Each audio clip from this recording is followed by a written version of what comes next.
about using narrative in research. And basically what I'm going to talk about is a number of techniques that you can use to elicit stories from participants, essentially, to either find out about their everyday lives or to understand how they might be experiencing a technology. Can you speak more about? Yeah. Sure. So the aims for today, I'm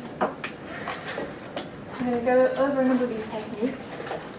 We're going to try and understand when and why you would use them, and perhaps how you combine them. And I'm also going to do some practicing. So I'm hoping that the afternoon session especially is going to be a bit more interactive. And we'll all be using some of these techniques and trying them out on each other. But I wanted to begin by kind of drawing a distinction between what I'm going to talk about and this, narrative analysis. So some of you might have heard of narrative analysis, I'm not sure. Narrative analysis is a way of dealing with data. So it's a particular approach to qualitative analysis. And really in narrative analysis we're concerned with the structure, the content and the function of the stories we tell. So narrative analysis looks at things like identity, it looks at things like social interaction. It's not really interested in whether the stories are true necessarily, it's looking at the uses that they're put to in kind of sociology and psychology research. It's based on the premise that we live in a storied world and we interpret the actions of others and of ourselves through stories. So we make sense of the world through stories. Narrative is kind of a natural way for us to make sense of the world. And really it was a reaction against a kind of atomist trend in cognitive psychology. So an idea that things are being broken down into kind of small pieces rather than a holistic view. So narrative is really an attempt to be more holistic. So Brunner describes this by saying, people do not deal with the world event by event, they frame events in larger structures. He describes it as a central human means of making sense of the world. Now, like I say, we're not going to go into the details of narrative analysis. It's something that cognitive psychologists use, for example. It's something that's used in sociology. It's something you may want to look into more, especially if you're doing research on topics like well-being. But I think there are some really interesting ideas in here. So, for example, the idea that we live in a storied world, the idea that stories are a good holistic way of making sense of the world, means that there are things in there that we can borrow. So, techniques that use narrative. These are the things I'm going to talk about today. We're going to begin with something which is very much about gathering stories from participants, so the critical incident technique. And then I'm going to talk about diaries as a way of kind of collecting data which you might use to prompt narrative and what that might lend or what that might add to a diary study. I'm going to talk about cultural probes as ways of telling stories and building dialogue. And I'm also going to talk about some of the prompts you can use in interviews, prompts which maybe have borrowed from cultural probe studies, so things like maps, tours, different ways of kind of getting your participants to tell you stuff. And I'm going to finish with a little bit on user-generated data. So obviously with Web 2.0 we now have a wealth of data online, some of which is in narrative form, some of which is, for example, videos or songs, or perhaps things you don't really think about as data or narrative, but perhaps you might begin to think about as data and narrative. So we're going to end just by thinking what possibilities are there.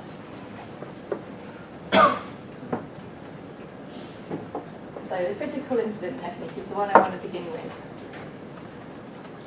This is perhaps the technique which is most explicitly about narrative. And it's quite a straightforward technique. Basically, you ask people to describe a critical incident, something that stands out to them. It might be a particularly significant experience they've had with the technology, so it might be the most satisfying experience or the most remarkable experience. It could be a negative experience, so it might be something catastrophic happened when they were using something, or some error they experienced. And obviously these are drawn from memory, so these are not kind of like the experience sampling approach that you learned about earlier in the week. This is about casting your mind back and producing a narrative. And storytelling is effective here because it's a good way of getting a holistic view of that experience. So it enables things like the place and the time. Often these are naturally brought into stories. What you were doing, what happened next, what preceded it, who else was around, what information you had to hand. Often these things are naturally kind of brought in when people tell stories. So the idea by using this technique is that you begin to get all of this other rich data as a kind of side effect of asking someone to tell you a story about a particular incident. So an example of some researchers who use this technique are Olsen and Fallow. They have a CLI paper from 2012, which is called Satisfying and Unsatisfying Experiences of AR technology. So they were particularly looking at kind of early adopters of AR at a time when AR was really augmented reality. You all know what augmented reality is, right? No? So you can get that one. Sorry. They're looking at users of augmented reality applications, so things like Google Goggles or Layer is another one that came up quite a lot in their data. So these apps, quite early apps, where people were beginning to develop augmented reality experiences.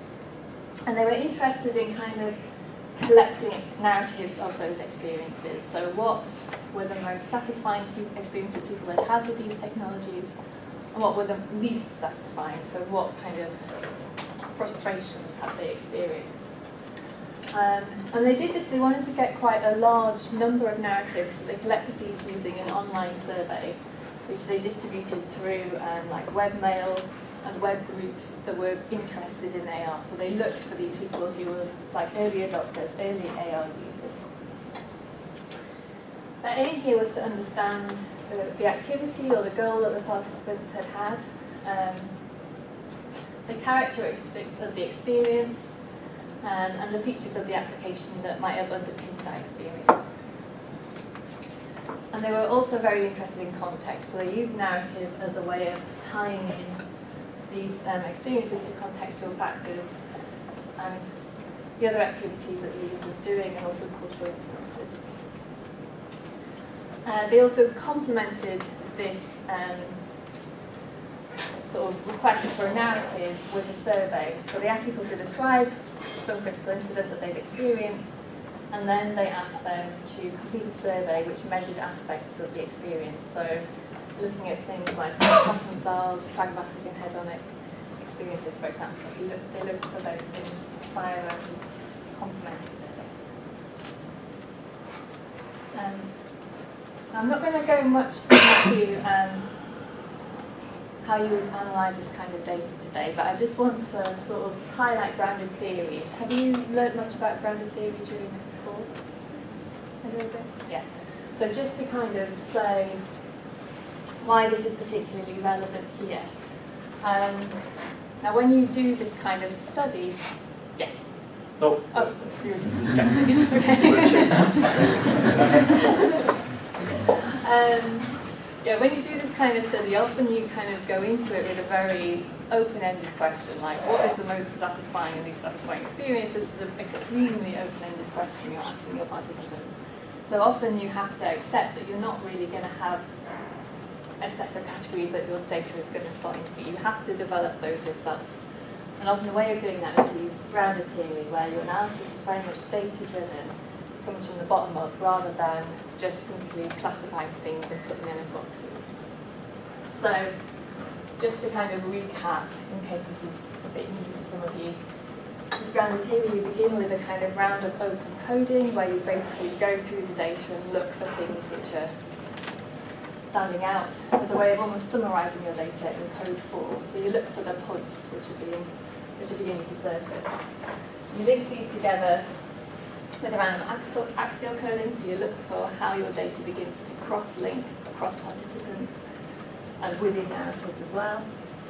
And then you begin to develop your theory, so you do a round of selective coding where you begin to really pull things out and decide what's of interest to you. Now your theory might be a set of categories, so you might produce from a round of grounded theory a number of categories which you can then use to classify your data.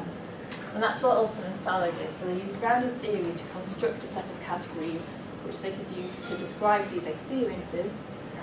And then they looked at the survey that they'd taken of aspects of experience, like hedonic aspects or pragmatic aspects, and looked to classify them within that. Okay. So what kind of findings might you get out of a study like this? Well, they noted that the particularly satisfying experiences that people had had with augmented reality apps were often to do with pragmatic aspects of experience. So they were useful, they were seen as empowering the user, they were seen as lending an air of efficiency to something they were doing. So for example, it might be the case that people would report an incident where they'd used a map layer which had allowed them to understand where they were very quickly, or had allowed them to find a restaurant nearby, or had allowed them to understand where they were if they were on a historical site. So these are all kind of sort of useful things, really, things which are efficient or empowering or heighten awareness. They also had lots of reports of the kind of emotional experience of using these apps, especially when they were very new, so the kind of amazement that, you know, if it was working well, that you might have this layer that would tell you something about the world. People talked about amazement, excitement, and surprise. And sometimes they talked about being immersed in this kind of experience, so elements of immersion also sometimes appeared in these narratives. Unsatisfying were a bit more kind of mundane things, really, so just things not working, being frustrated when there's a lack of data, or not being able to complete a task, or something not quite working, small functionality problems. So what was quite interesting here is that you can see the possibilities of this technique lended to this study. It allowed Olsen and Sallow to understand the existing state of the art, if you like, in AR. What is the current landscape like? But it also allowed them to begin to suggest opportunities of what to do next. So coming back to Hassan-Zal's distinction between pragmatic and hedonic experience, they noted that there was very little hedonic experience supported by these apps, or very few reports where people talked about apps which were related to their identity or that evoked memories. We think that AR, there's a lot of potential there for drawing on memories and locating them in space, but there was very few reports of apps that actually provided that kind of experience, so evoking memories, evoking emotions, relating to your identity as a person. These were very limited. And there was also, it also highlights things where, other spaces where you might begin to explore, so for example, looking at immersion rather than just narratives around vocation was also thought to be lacking.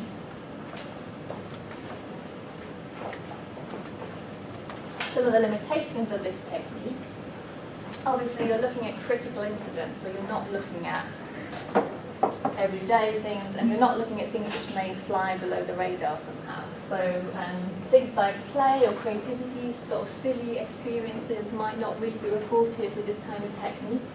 Maybe social interaction, if an app supported you talking to your friend, maybe that's not going to make it as a critical technique that you might report in a narrative in a survey. Implicit and seamless interactions, so things which are just the backdrop of your everyday life, things which just kind of blend into the background, kind of ubiquitous, pervasive computing, which is the goal for many of these applications. Perhaps those things aren't going to be identified using this kind of method.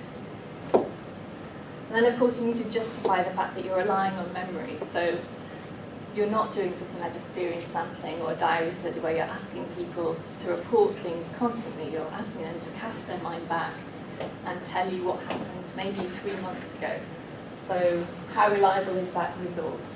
So Olsen and Fallow justify this by saying, well, memory is important. For example, if you're going to make a new decision to acquire a new AR app, then you're going to rely on your memory. So there might be instances where memory is interesting to you, but you need to recognise that this is a weakness of this technique, and maybe you need to balance it with other things.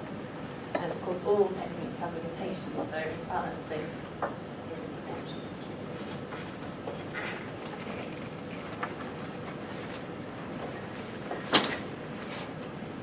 So things you might balance a critical incident technique with would be something like a diary study or an experience sampling study, where you're basically trying to gather narratives about the everyday, so the things which might otherwise fly under the radar.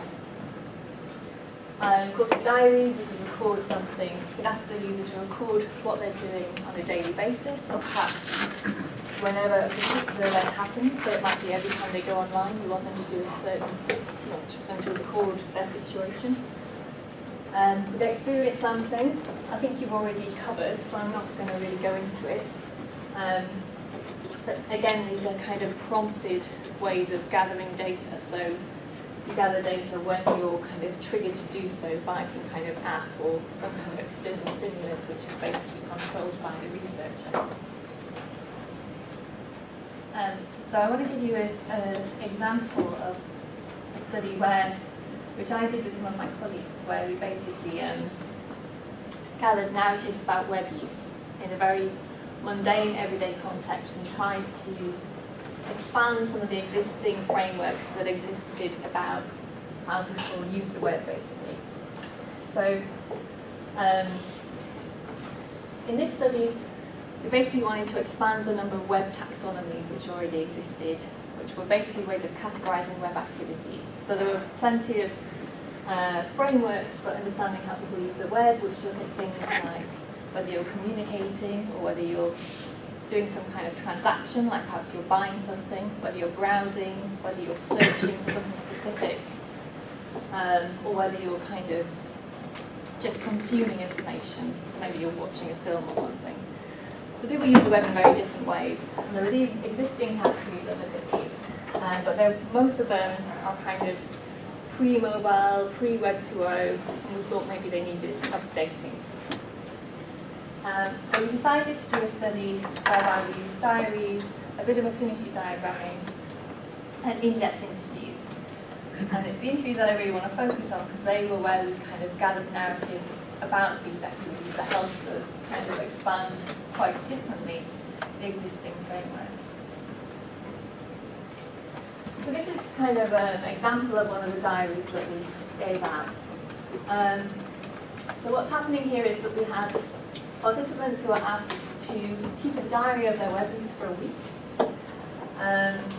They were asked every time they went online to describe what they were doing, what prompted it, what happened next, what they looked at, so what was the website, or websites, what they were using, was it a computer, a laptop, a mobile phone, etc., and when it was and how long it took.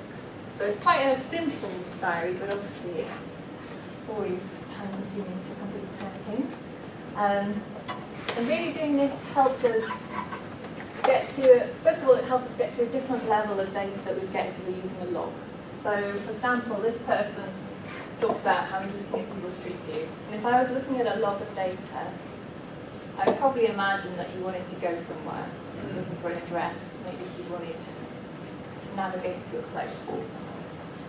What he's actually doing, he's written that he's had a comment from a friend on Facebook about an old flat they used to live in, and he wanted to go and look at it. So his reasons are much more about nostalgia. They're very different to the kind of things you might infer just from looking at data.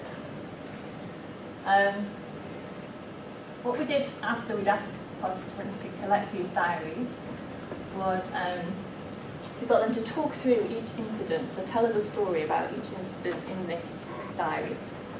And while they were doing that, I would write down basically a summary of what the incident was on a post-it note. And at the end of the interview, I got them to do an affinity diagram, so they organised all their post-it notes into categories. What was quite interesting here was things like email, which traditionally in web taxonomies or taxonomies of web activity, traditionally that's communicating. Email is about communicating. That's what you do with email. So this person has got email in 3 categories, which are completely different.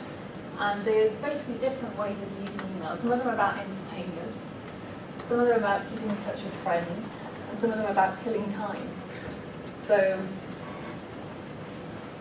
when we talked to her, this is the kind of thing she said. So she talked about email as something that she would look at when she was waiting for a response on IM. So maybe you've experienced this yourself. You're talking to someone on IM and you're waiting for them to finish what they're saying so you can say your next bit. And you do something else while you're waiting. So you do something very quick.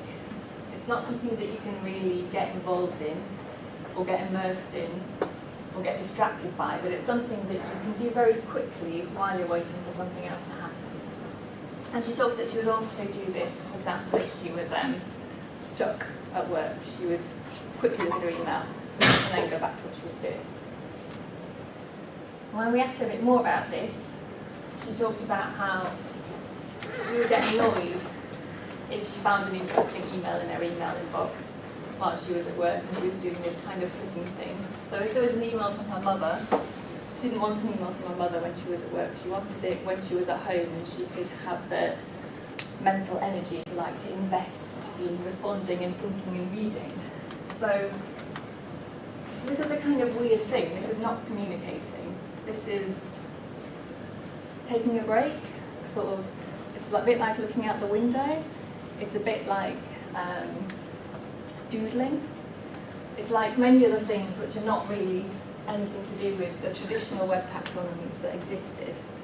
And lots of people did this, and some people went to work and set up what they called a procrastination window, which was a web browser where they especially opened lots of things like news sites or Facebook or whatever that they could look to and quickly read and then close down. So this was an actual practice that people supported. They built their technology around it to support this kind of thing.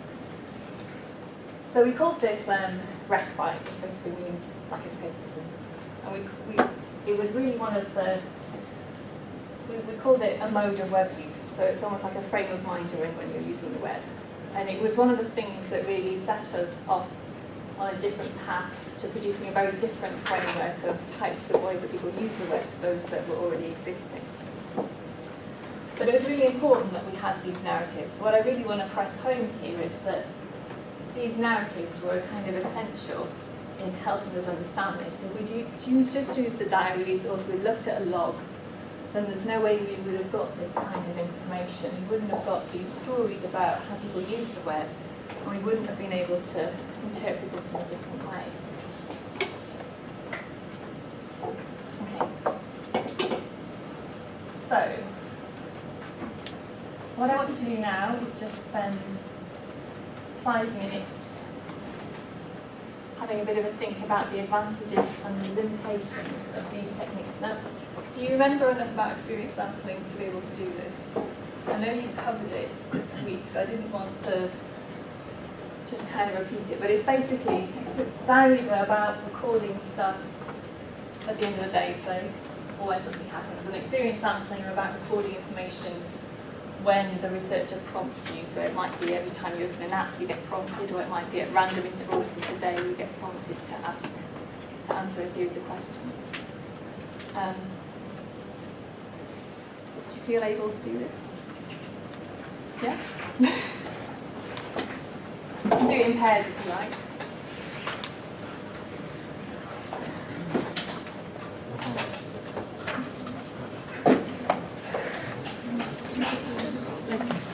The advantages and the limitations of narrative science.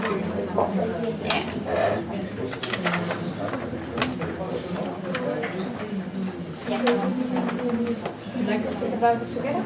Sure.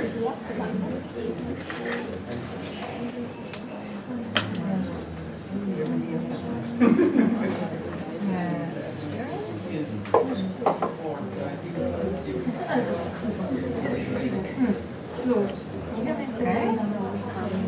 Tak, to może być ciekawe. First thing that comes to mind for me is that diaries, because they are filled in at the end of the day, you have this remembering bias. Because after a day you are already reflecting on certain things. Maybe at that point you found it really annoying or negative, and later on you think it's a really good thing. You're not that good either in general. No, fewer details. Because this is very rich in design. I think this is they don't have time to reflect, but it can be a good thing as well. I mean this This is like summarized in general. It's wavy. Yes. yes. Yeah. So this is really live, which means you get the acting experience.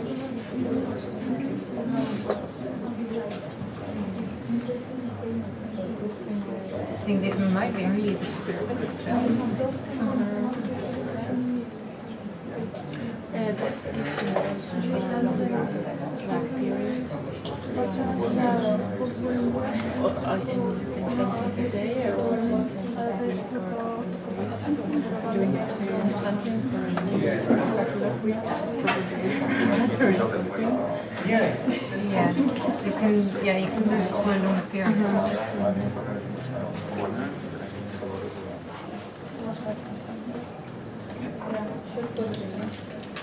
This is more of the stories, and this is more of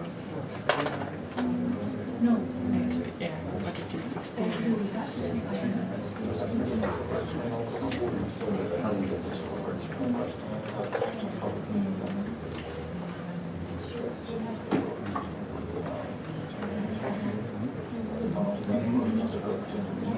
Like this is here. This is more narrative. And you also think so. This is I think you'll zoom point some of the narrative. Yeah, because I think they are able to explain what happened there. But it's probably very hard to explain it in to make a story and tell people how it happened and why. I think it's Yeah, like I mean, this is sort of an anchor point for yeah, it could be. Yeah.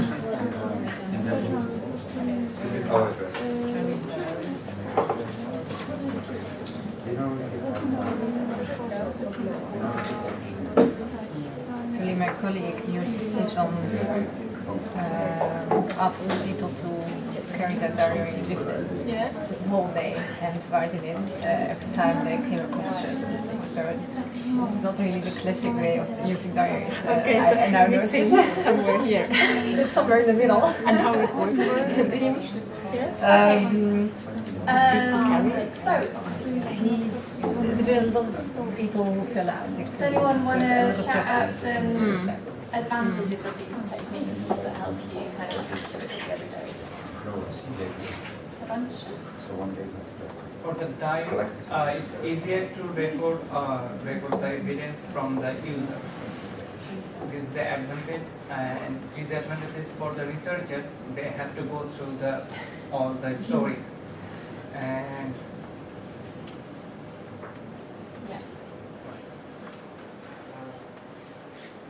the feedback form is her idea. Each and every course we have to, as a student, we have to give some feedback for the course. It's a one kind of narrative. Almost that type of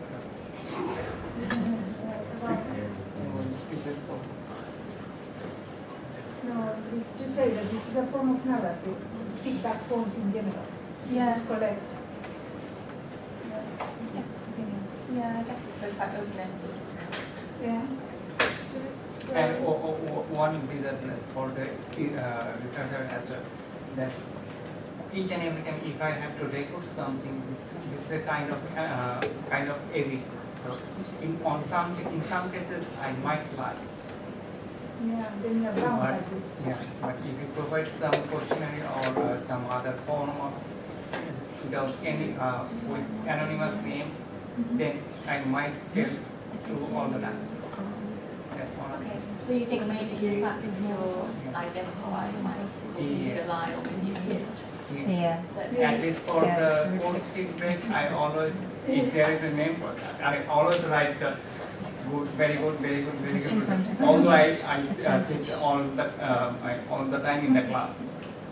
I didn't like at all. But I do that one because I don't trust the technology. I know that it's easier to find out who knows, who gives the feedback, negative feedback. It's very easy. I think expression something is the advantages. I think that the feedback is more brief. Possibly it's like yes, no. Whereas diaries is more time consuming. Yeah, so there's definitely a kind of labour in writing in the diary every time you have to do something. And maybe remembering to do that as well. So. We were thinking that diary participants might prioritize. So the experience sampling can be event-based, but with diaries, especially the long-term, sort of several weeks, the participants prioritize what is meaningful to them, and you can also read, okay, when do they actually write something, because the other ones are with notification. But on the other hand, the disadvantage is, of course, they might forget. So some interesting experience might get lost because they just Yeah, so they're kind of deciding what goes in, yes, which can be an advantage, but maybe problematic if they've decided something's not interesting to you, but maybe it is. And then you're relying on memory again. So a bit like the critical incident technique actually, so it kind of almost a bit of a continuum there where you begin to rely on memory, you begin to get the most important things in there. I think as a diary, it depends if it's a little bit structured, like semi-structured diary, or completely unstructured diary. So if there are questions, it's easier for participants to answer the questions. But if it's open, if the diary is open, then we don't know what participants will write. So then there is maybe not the problem, but data analysis is very, very difficult because we get different types of data from different participants, and I think the role of moderator is crucial. If there is somebody who can ask, maybe not the best is everyday question, how are you and how's going today, can you write something, maybe to ask some questions, then participants don't give up and they write, otherwise it's difficult to survive the very long study and keep writing. Yeah, so participants might run out of steam a bit as well and begin to tail off in their participation. Yeah, and you've got to decide when you sign your diary how you're going to analyse the data. What's going to be wrong. Yeah, and I also noticed that the form of the diary is crucial. There are differences if we can use notebook or there is the blog or maybe different form. And there is the relation between the ability to use the blog, for example, or notebook. It's easier, but then the researcher doesn't have control with what's going on in the notebook. Yeah. So. Yeah, it's more open-ended with a notebook, and I suppose you can't check in and see what's happening. Yeah. So with an electronic diary, you can see it, but give it up. Yeah. I think, I hope nobody told it, because some people speak so quiet that it's hard to hear here. But I think one of the advantages in case of diaries is that you get those moments from your day which are important for the person. And there is a big thing with memory connected, which you tend to forget unpleasant moments, and so you get big picture. But in second case experience, you get just an exact moment, that experience, which maybe after 5 minutes or 1 hour, the person will forget. This is very important if you need some specific experience, because people are forgetting a lot of stuff. If you will think in the evening, you will not remember a lot of stuff. Yeah. This is normal. This is human nature. Yeah. So we forget lots of things about our daily lives, like the commute to work. You're not really going to remember that in very much great detail. when it's the evening, but if you're triggered to report something at that time, then you might describe it much more accurately. Okay. Any last contributions? Yes. Yeah, I would just mention related to previous remark, maybe if you're writing a diary by the end of the day or whenever, then you just have more time to actually reflect on what has happened versus being prompted in an unexpected moment and just needing to write something very quickly. So this reflection is also valuable, I guess. Yeah. Yeah, so I mean, it really depends what you're after as a researcher. If you want a reflective, deliberative account, then maybe a diary is going to suit you better. But if you want to be a bit more accurate and to be a bit more confident that you know what's happening at a particular time or when something in particular is happening, maybe experience something would be more useful. Okay. So yeah, I just thought I'd add a couple. So yeah, like we touched on, memory bias begins to creep in. But actually with all of these, but especially with experience sampling, you're less, with experience sampling, memory bias is less of a difficulty, whereas with diaries, you can be a bit more expansive, so you can, for example, you might not be tied to a particular technology or particular app. So with experience sampling, often I might try and work out what you're doing as you open your Facebook app on your phone. With a diary, I can say, okay, what about Facebook on your website? What about Facebook on your friend's laptop, etc. So you might be a bit more broad. Both of them give you an insight into routine behaviour. And both of them can work across contexts, can engender reflection, and can give you an insight into experience. Disadvantages, I think for both of them, they can be quite time-consuming and irritating for your participants, and that might begin to change the way they interact with them and the things they report. And another disadvantage is in this reflection. So for example, with the web study that we did, people began to be very aware of like how often they were checking Facebook or how often they were checking their email when they should be at work. And that's not always something you want to happen when you're trying to understand what people are doing, because it can obviously lead to their changing their behaviour. So you have to balance these things, and as with all techniques, it's about balancing and deciding what's most important to your research question.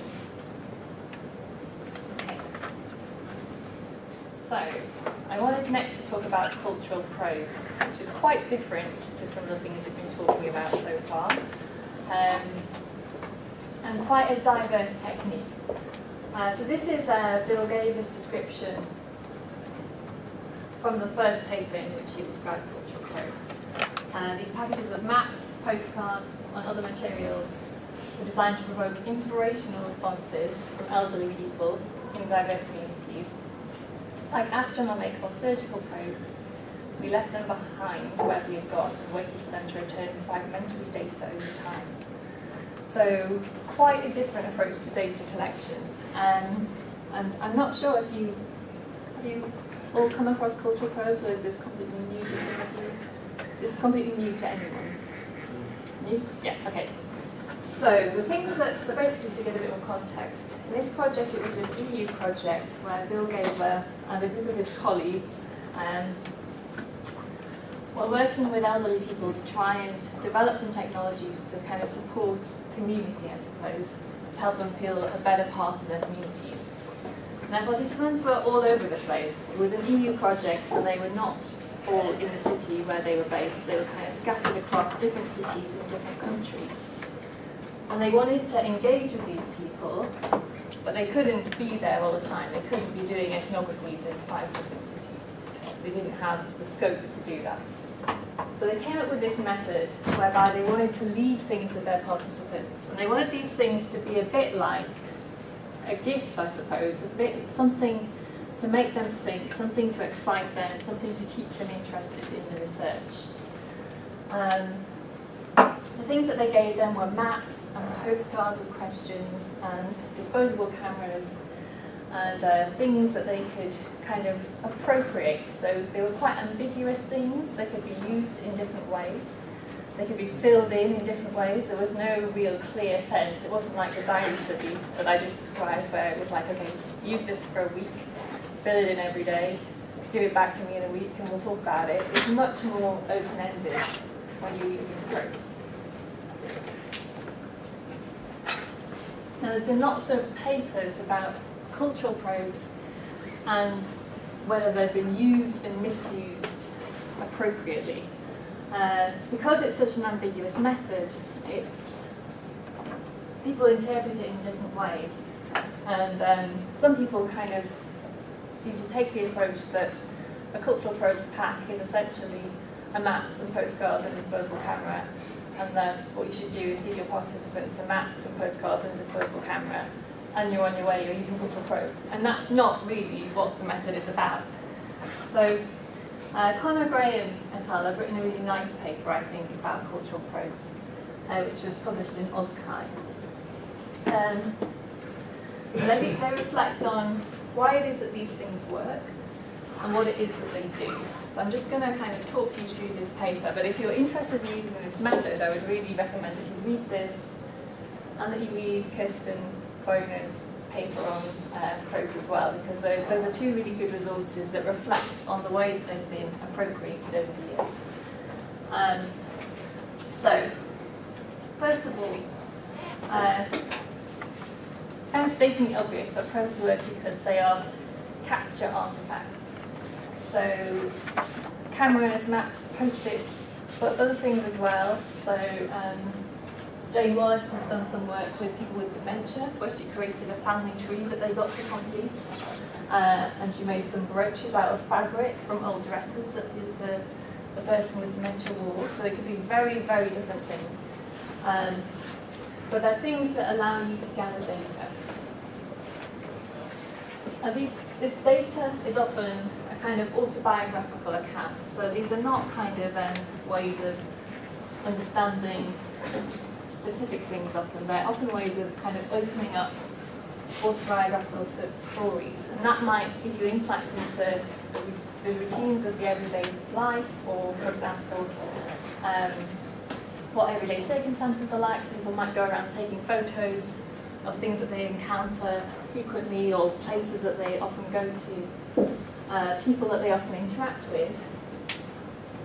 But they also, Bill Gaber described it as, they allowed us to tell stories about these people to each other. So if you're designers, and Bill Gaber is essentially in a design team, then probes were useful for them because they allowed them to begin to build stories about their participants and use that as an inspiration in what they were making.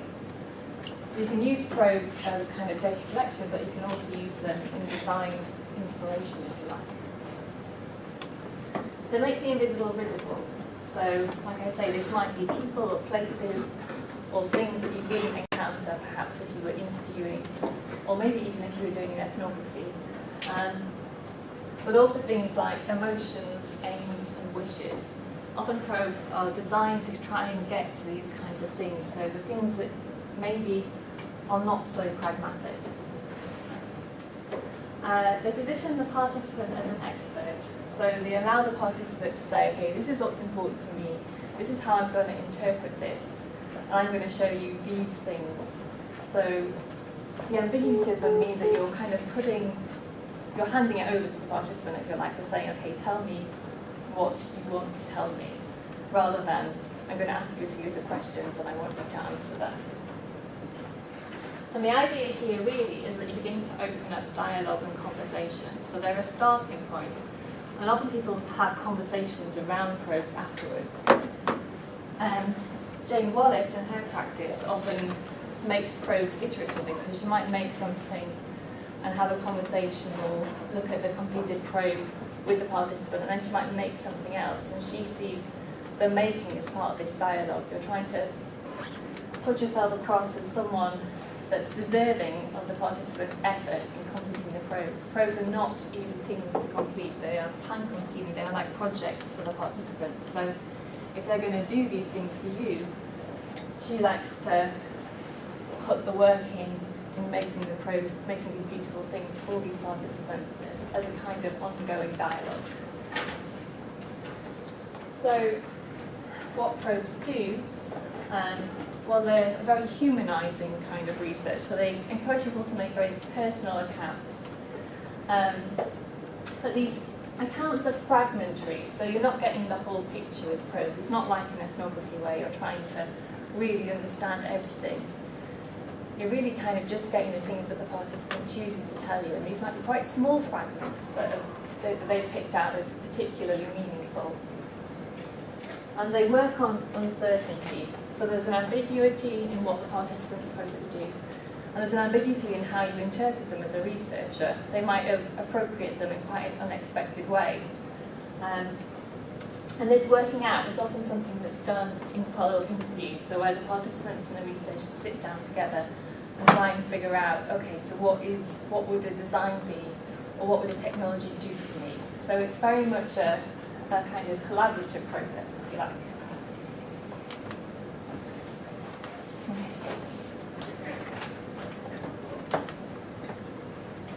So I'll just give you now 2 examples where probes have been used in research. Conor Bain talks about 2 in this paper. So the first is in a care setting. This was they were tasked with designing for a care home, and it was a care home where people who were kind of former psychiatric patients were staying. So some of these people had schizophrenia, for example. It wasn't the kind of place where you could go and do an ethnography. You couldn't have strangers in this care facility. It was something that would be problematic for the patients. So they had to come up with different ways of trying to gather data from, they eventually decided, the staff that worked in this space. So they gave them a probe pack, which was of a photo diary, a message book, an ideas book for things that new technologies that might help the staff, disposable camera, and some post-its. And the ultimate aim here was to support the design of a message display. So what they found was that participants did some of these things and not others. So for example, they didn't do anything with the ideas book, just didn't get a look in at all. But they did take lots of photos of ways that they shared information. So by doing that, they allowed the researchers access to things that they couldn't really get access to in any other way. They couldn't go to the site, so they couldn't experience these things. They were relying on the staff taking photos of things that they felt were really crucial in their information practices. And the other effect that it had was making the participant quite reflective on their information practices. So where they had information, how they exchanged it amongst the staff, how they kind of had access to phone numbers, just very mundane things actually. The kind of thing that actually maybe you would normally do with an ethnography if you could access the site, was what came out of this study. But it meant that they could begin to design something for this team and then begin the kind of iterative process of user-centered design. The second example he gives is a project which was looking at intimacy. It was looking at long-term relationships and couples and how they communicated. So here, people were asked to keep diaries of their daily communication. They had a scrapbook that they kept together, and they had a camera, a printer, and some labels with prompts that they could complete, but they didn't have to complete. And here again, this kind of served as a focus for an open-ended interview. And what happened here was that this couple, or the couple that is used as an example in this paper, communicated a lot, but about very kind of lightweight things. So meeting up for lunch, what time the train was going to be going home, and just kind of calling each other quite a lot with very short periods of time. And what they found was that they got a bit self-conscious about this when they were writing it down in the diary, and were thinking, why are we so in touch all the time? Isn't this a bit much? And they initially changed their practices, so began to communicate less, and then realised that actually their relationship kind of depended on those small kind of being in touch moments, and eventually kind of balanced out and began to communicate more again. So what was quite interesting here was that it led to this reflection by the participants. They began to reflect on their own behaviour, learn something about themselves, and then eventually kind of recalibrate back to where they started.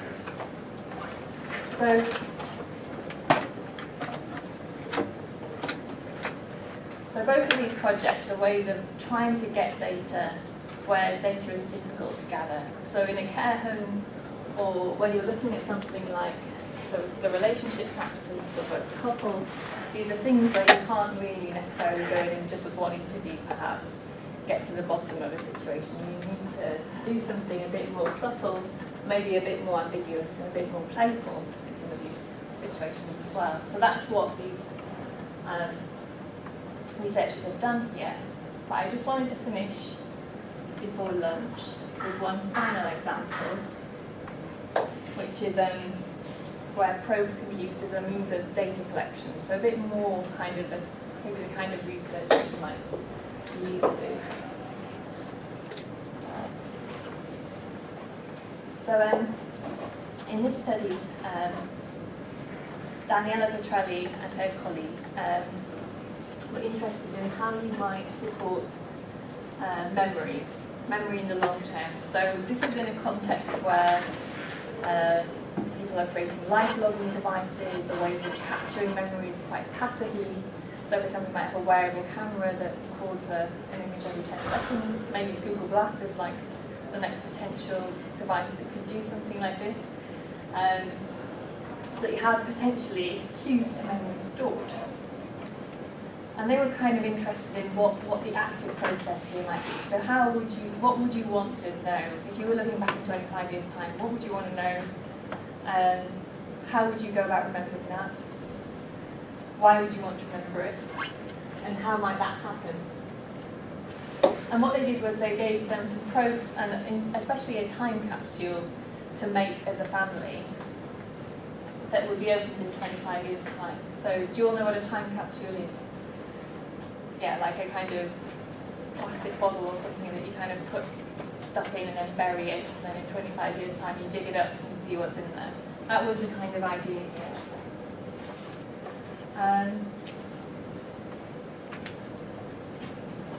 So what they did with this was they asked people to make these time capsules, and then after about a month they brought the time capsule to the researchers and unpacked it and told them about all the objects within it.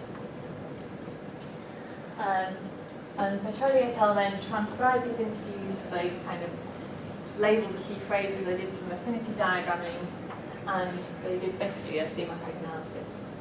And especially they were looking at the different kinds of objects that had been included and what they referred to. So, what was quite interesting in this research was that a lot of the objects were made, so they made especially for the time capsule. So they were things like they would write a story about a tree in their garden, or they'd go and take a photo of something that they encountered every day, or they'd write a poem, or they'd write a list of things they wanted to do in 25 years' time, so they could open the time capsule and see if they'd done any of them or not. So this kind of thing, quite creative and playful things, were often the things that found their way into the time capsule. And then they also had things like collected objects, so for example receipts or tickets or quite mundane things, things that you normally throw away, made it into the time capsule. And some of them were kind of cherished possessions, so things that they wanted to keep or things that they felt were important went in. And Petrelli et al. Basically used their findings as an argument against this idea that liking and capturing memory cues should be a passive thing. So they looked at this kind of statistic whereby 37% of the things that went into the time capsule were made especially for it, and argued that memory and future memories, if you want to support future memory, this is a much more active process than simply just capturing everything that happens to you and storing it in a large computer hard drive. So they kind of took the current argument about life logging and sort of turned it on its head on the basis of their findings. So just to finish then, when we think about probes, and hopefully this has been clear by the kind of variety of things that I've talked about, they're not really a reproducible method. So it's not the case that you can just take a map and some postcards and a disposable camera, give them to your participants and see what happens. You need to think much more carefully about what to design to give out to get the interesting findings that you're looking for. How you're going to introduce them to people, and how you're going to get insights from them. So the time capsule is a really nice example where they had something very specific in mind that they wanted to build on. Obviously, you need to apply some subjective interpretation. So this isn't really an objective scientific method. This is about opening up possibilities rather than problem solving. And fundamentally, it's a way of beginning a conversation between a researcher and a participant that can then be expanded into a design work. So often it's a route into design, it's something that can be quite inspirational, something that can foster surprise and break preconceptions. I'm going to finish there. Has anyone got any questions before we go to lunch? Or you can ask me in the break if you feel more comfortable than that. Any questions? Yeah. No. You go first. I came across also some other probes, for example, technology probes. What's the difference with these ones essentially? Yeah, so what's the difference between cultural probes and technology probes? So technology probes, I think, is it Hillary Hutchinson, I think, is the paper that first describes those. And the idea there is that you put in a kind of, not a prototype because it's a technology probe, but it's similar. It's a sort of similar thing. The idea is you put in a working technology to someone's home that's then used as the basis of a co-design. So the idea is it's unfinished. The same way that the probes might be slightly ambiguous, unfinished, you build something, you deploy it. It's not the same as deploying a prototype and evaluating it. You're expecting to change things, and it might be that it's not even a design that you really expect to work, but it's going to help you understand or help you along the way to design something that you believe will work. So it's a slightly different thing. How do you analyze data? From the probes? Yeah, because I found it very subjective. Yeah, it is very subjective, and it depends on what you're trying to do. So I think with Petrelli's example, she did a thematic analysis. So it was about using the probes to elicit stories and subjecting that to a thematic analysis and then pulling something out of it. But I think you could equally use them as a kind of point of inspiration in design work. So then you might not analyse them in the same way at all. You might, for example, pull out some compelling ideas that have been presented back to you and use that as a way of building something. So it's not necessarily something that you would have to analyse in a rigorous way, although you could. So it's a very open-ended method in terms of how you would approach analysis. Any other questions?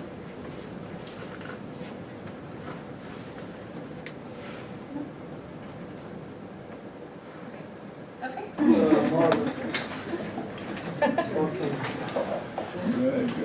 Okay. I think I'll make a start. I guess people might drift in, but I'll get going. Okay, so in this session, what I wanted to do was cover a couple more techniques. It'll probably take about half an hour or so, and then get you to do some practice. I want you to have a go at gathering data from each other. So as a starting point though, in this next bit, I was going to talk about different ways of kind of prompting stories, maybe in an interview context. So I'm going to give an example of a study that uses a number of these strategies basically, but you could use these in different ways. So for example, you might ask people to draw a map. This could be a conceptual map. For example, I might ask someone to map out where they think their digital content is stored.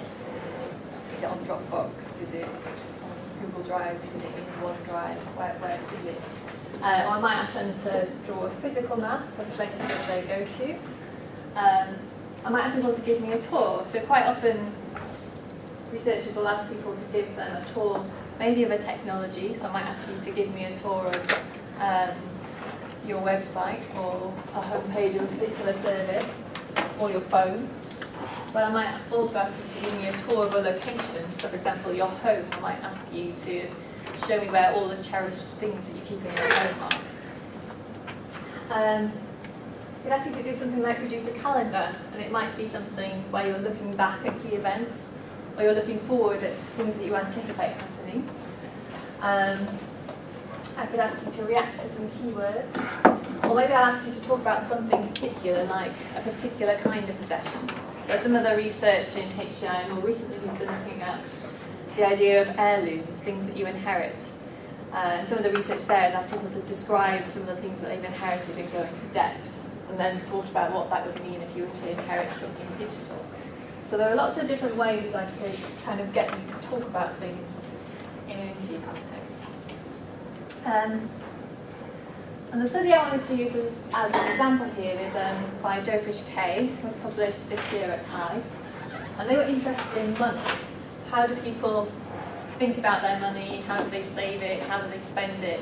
What does this mean for technology? How can we develop tools to help them do this? So he asked people to do things like do a map of their finances. People took this very open, in a very open-ended way. So for example, some people do storm clouds with their kind of, some of the strategies they had for managing their money, kind of protecting them from the storms above. Some people do much more pragmatic things like a pie chart, which just showed, most of my money is in stock. So they did it in very different ways.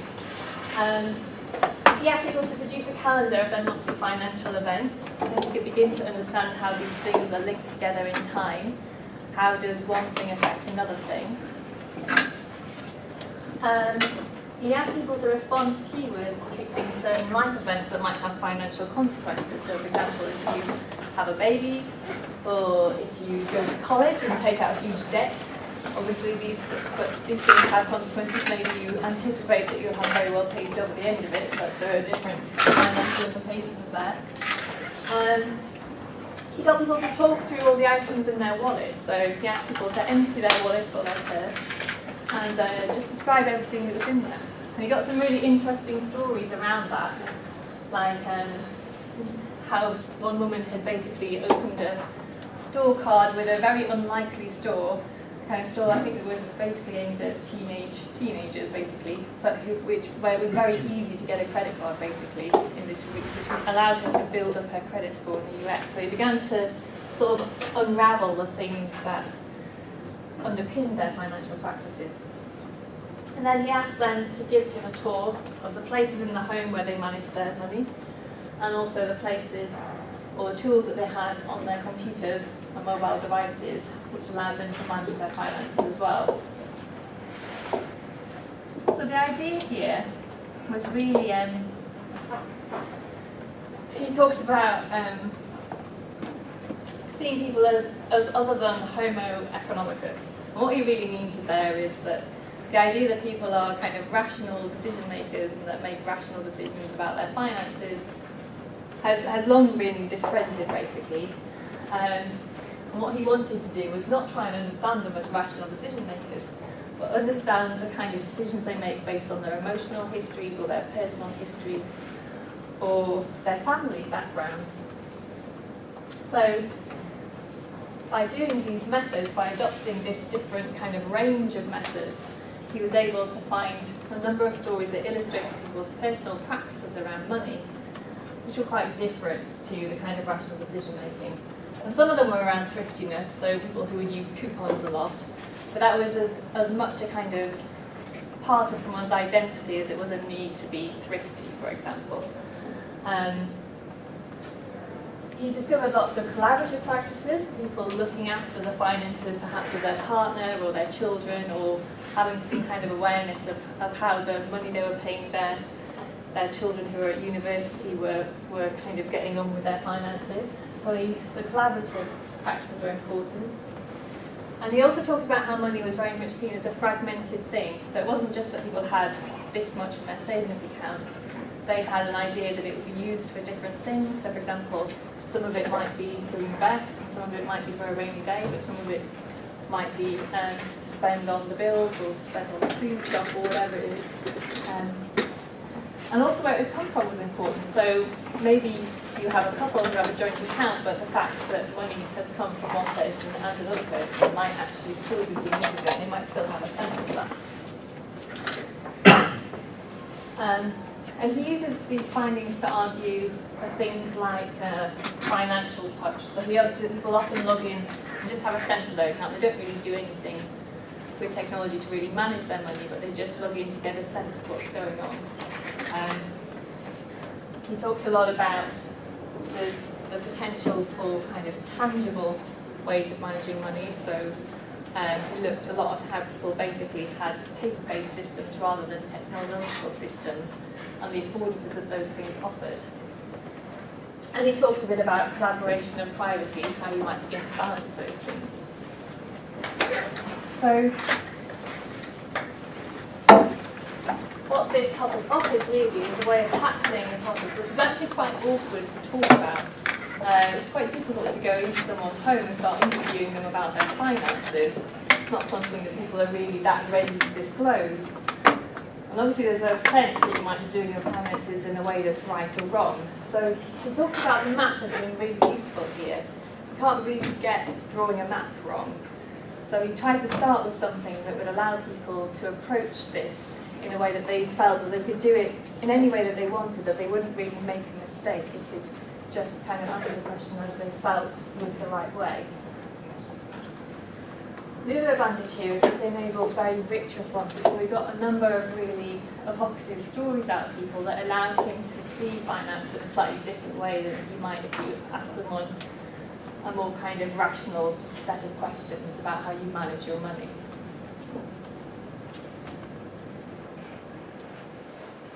So any questions about those techniques?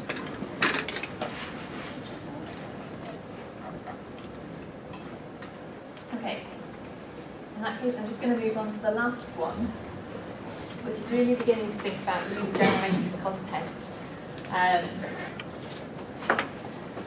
as potentially examples of narratives that you might find on web-to-row sites, so for example YouTube or Twitter or Facebook. All of these places contain a wealth of data which could be of use in HCI. So I want to particularly draw attention to a paper by Mark Blythe and Paul Cairns, where they looked at user-generated content and explored different ways of trying to analyse it, basically. And in particular, they focused on the iPhone. So they suggest that user-generated content on sites such as YouTube, Facebook, and MySpace offer researchers in many fields unprecedented access to new forms of data. And they, in this paper, try and explore what you might do with that data. Okay. So they take a number of approaches here. The first one is reasonably straightforward. They take as the iPhone and YouTube as their starting point in this research. And they simply look at the first 100 videos that are returned if you search for iPhone 3G. And then they do a content analysis of them. So they try and understand what does YouTube basically have to say about the iPhone on its launch.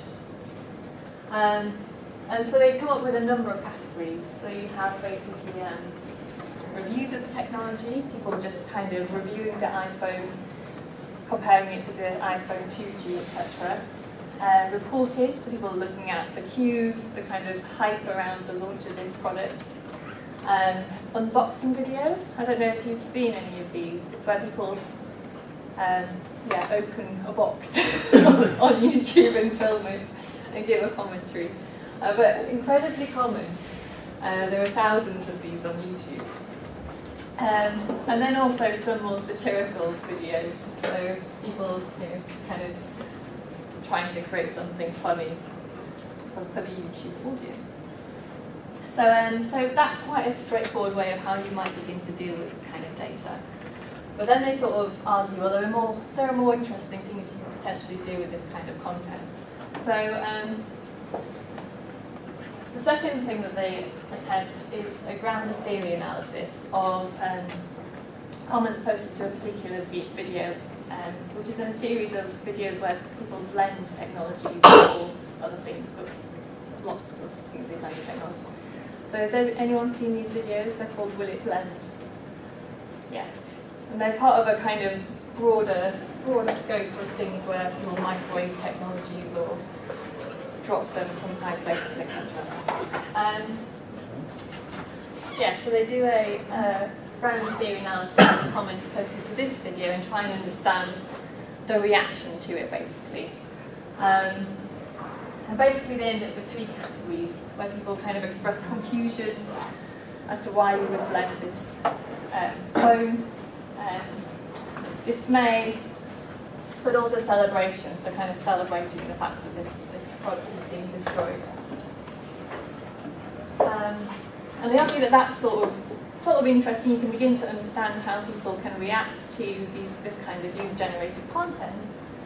But they then attempt a third thing, which is to do a hermeneutic interpretation. So here they're really looking at meaning rather than just classifying things. So grounded theory allows you to come up with these kinds of categories and put things into them.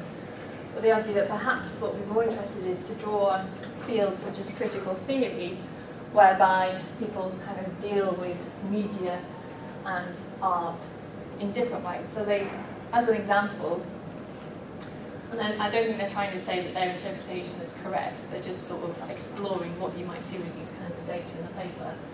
But they do one of these kind of critical readings. So they look at this Will It Blend video again, and videos like it, videos where you microwave the technology or otherwise destroy it. And they produce 3 different readings based on a critical theory approach, which is where you basically look for the meaning. What do you think this video really means?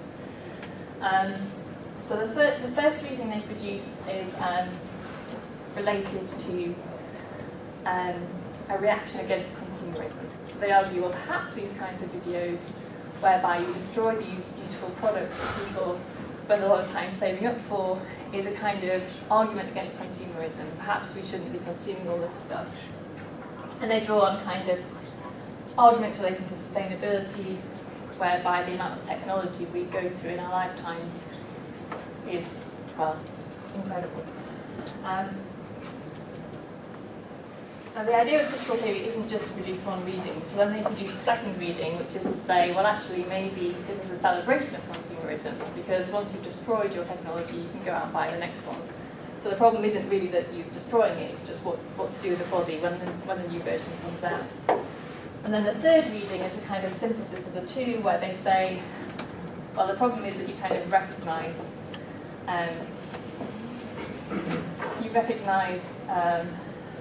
the difficulties of consuming all this technology, but you produce a video to make yourself feel better about it, but you don't actually really deal with the problem.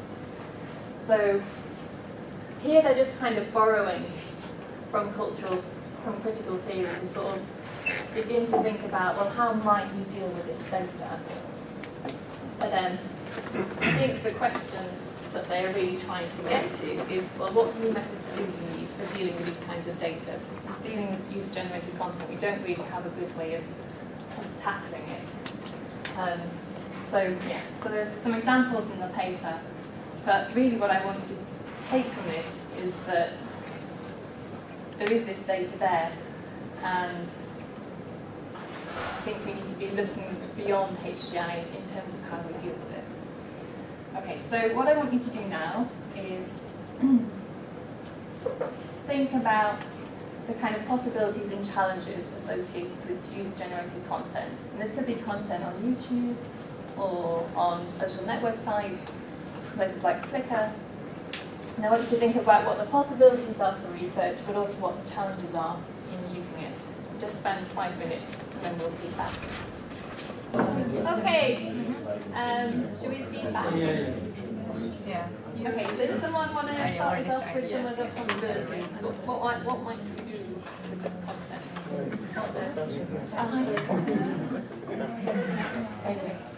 So, possibility, great way to sidestep a lot of observation effects. So if the content is already generated and then you're doing research on it, you're getting sort of a pure version of data that you might not get the same way if they knew they were creating it for a researcher. So it's created for a different audience than research, which is potentially interesting. Okay. What else? What are the other? Yeah. The access to the content is quite easy and cheap. Yeah. But, well, yeah. Cheap in terms of that it's there. Yeah, already. So yeah. And the exactly. area of our research is without limits. Yeah, limitless. So it's a very broad data Yeah, set there. Potentially limitless. Yeah. The pool is huge and then it could be very creative. Every type of content will come, which leads us also to find what's relevant and what's not relevant. So how do you organize that to create dimensionality, reduction, visualization of it? Because you know how many people Yeah. will use what. So it's huge and that can have advantages but also challenges perhaps, like how do you deal with it and perhaps visualize it or analyze it once you get there. Quality. Yeah, okay. Anyone else? We also discussed some of the challenges, so you don't know the context when the person wrote that, you don't know the person, so interpreting what does this content means and the motivation for writing. So, and in the same, is it really, so in terms of validity, this user could be a fake, like marketing purposes, or not sure if it's and we also had this ethical concern because the data wasn't created for research purpose. If we are allowed to just take it, and what about informed consent if they don't use their own name? Then you can't get in so contact them, for example. And also if you want to use, so there's this debate in ethnography about public space or copyright, and if you can use it like in verbatim quotes. And some users in online blogs or communities, they don't use their real name, but they are really well known with their, with their alter ego, for example.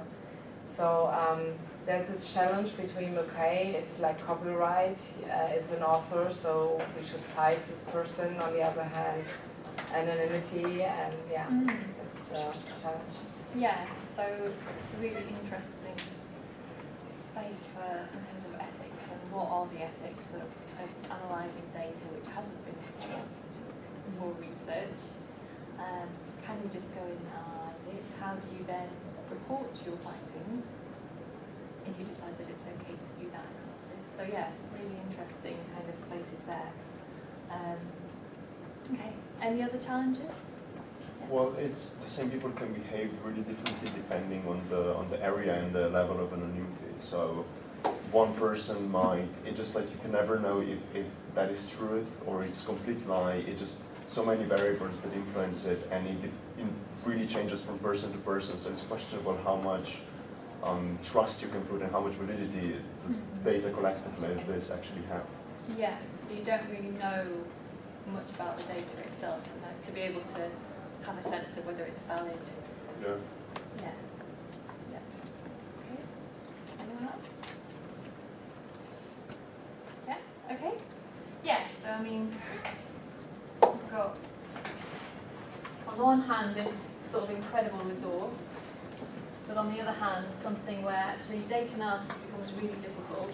It's impossible to be exhaustive. You can't analyse every video on YouTube, so you're going to have to make a selection based on something, and the selection is likely to change every week. If you say do the top 100 hits, it's going to be constantly in flux. One of the interesting things that Mark Blythe sort of talks about is how some things you might have a topic, you might have a tension between the topic and the medium. So he talks about the unboxing videos, there being so many of them, because it is this kind of dramatic moment where you can lift the lid and it may lend itself to film. So maybe the things you get on YouTube are things that lend themselves to film. You're going to get a certain kind of class of data, if you like. And then you begin to run into these problems of analysis with some of these forms of data. So how do you analyse satire? How do you analyse a song?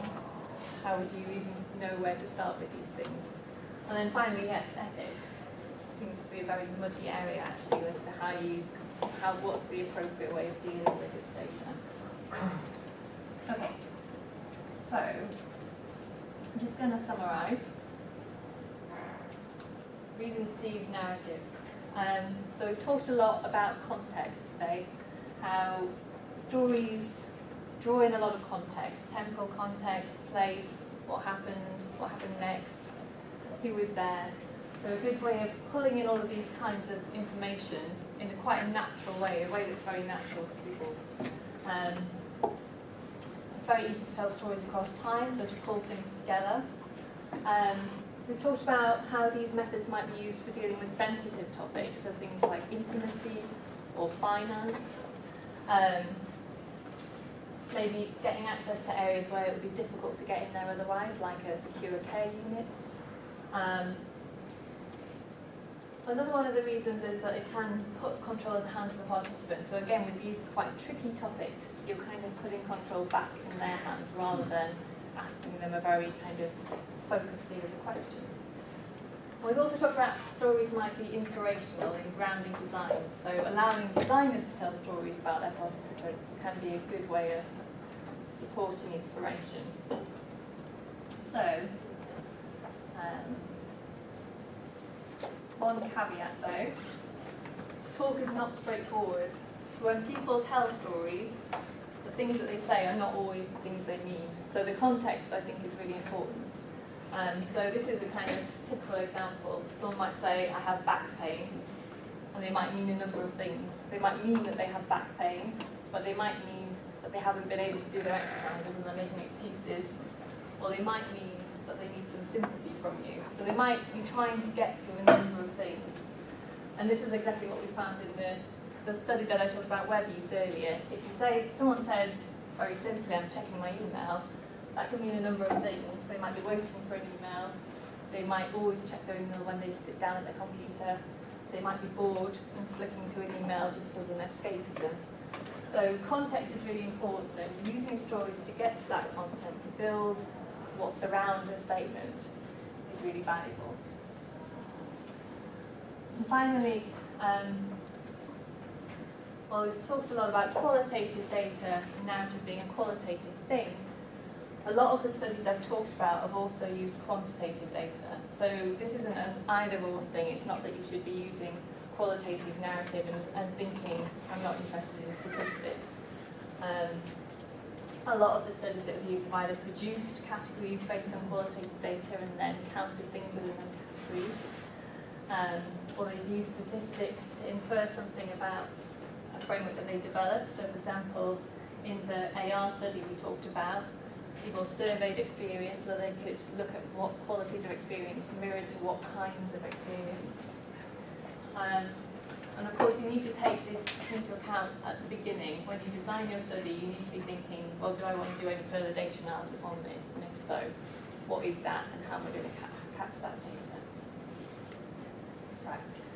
So to summarise what we've talked about, gone over a number of techniques. The critical incident technique, where you ask someone about a remarkable instance of something, be that a particularly satisfying experience or particularly unsatisfying experience. We talked about diaries as potential prompts for stories and narratives. We talked about how you might use other prompts in the context of an interview, so for example the maps, tours, calendars. We talked a bit about cultural probes, and how you might use those to elicit stories or foster a dialogue with a participant. And then we've talked a bit about user-generated data and how some of the narratives around that might be fodder for research, but might not be, depending on if you can figure out a way to analyse them and if you can do so in an ethical way. But together, these techniques can be used to elicit narratives both about remarkable events but also unremarkable events of the everyday. They enable those narratives to be worked out in a dialogue with the participants.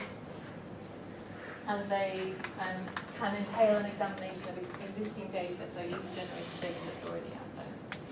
And all of these can be appropriated, so there's no particular right way or correct way of doing any of these.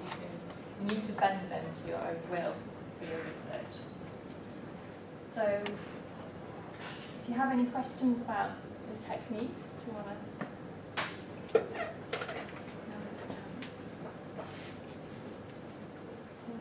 Okay. So I thought next we could have a practice of the critical incident technique, given that it's quite small. You just need to come up with one question to ask one other person, and I thought you could be your own participants. So what I wanted you to do was, you can just answer the question. I want you to think about this as a potential research question. I want you to think about music streaming services and how they influence the ways you experience music, or people experience music. So things like Spotify, Xbox Music, Pandora, all of these things whereby you experience music in a very different way than perhaps people did 10 years ago, or 20 years ago, or 50 years ago. So I would like you to get into groups of maybe 3 or 4 and just come up with a question in the critical incident technique. How would you frame a question to understand this? And then what you're going to do is spend about half an hour, or maybe not half an hour, maybe a bit less than half an hour, but you're going to interview each other. So I want you to kind of swap groups if you like. So everyone in a group can interview someone in another group and then be interviewed. So you will ask someone your critical incident question, and then you will answer their critical incident question. Does this make sense? No? Because I don't know how to run the mini study. You think what? How to run the mini study? Well, that's just going to be asking a question and answering a question. It's going to be a very mini study. Very mini.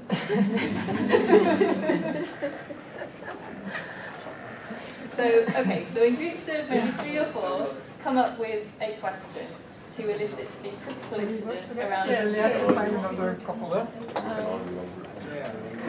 You've got 10 minutes. Yes. You've got until 10 minutes.